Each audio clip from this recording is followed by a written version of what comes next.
Day 31, Nebraska. So on that day, I basically did the whole state of Nebraska, going along its western edge from north to south.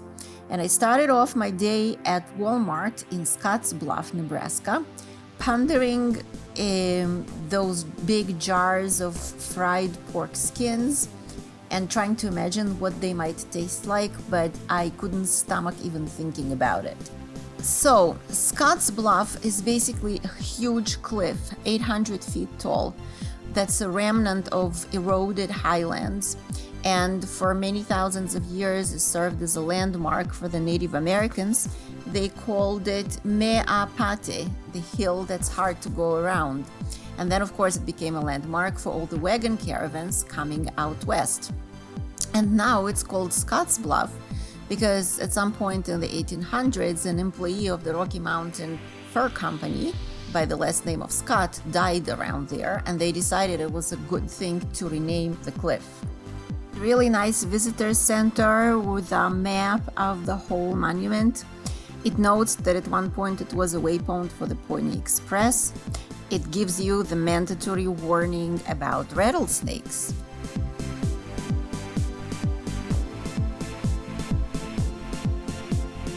In the visitor center, they also warn you that the drive up is a steep road and it's winding and it's narrow and you have to be very careful.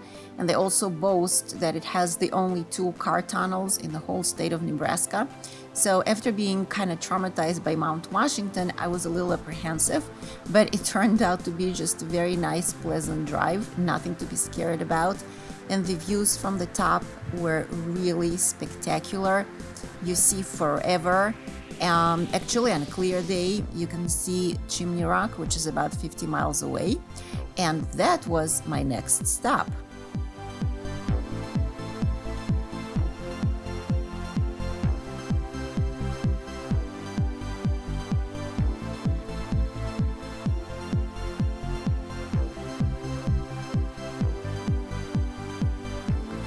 So Chimney Rock, a National Historic Landmark, another waypoint for the Pony Express, rising up almost 300 feet above the surrounding valley.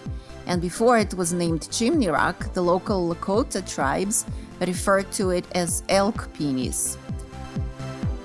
And my final stop in Nebraska is Pine Bluff, which is the highest point in the state. Now, to get there, you need to drive through a little bit of Wyoming, and for a very long time on a dirt road through a field of wind turbines and signs warning you of bison danger. And then you get to the actual marker and you realize that the Great Plains states might be flat and might be plain, but they're definitely not low. The elevation in Pine Bluff is actually higher than the elevation in Denver.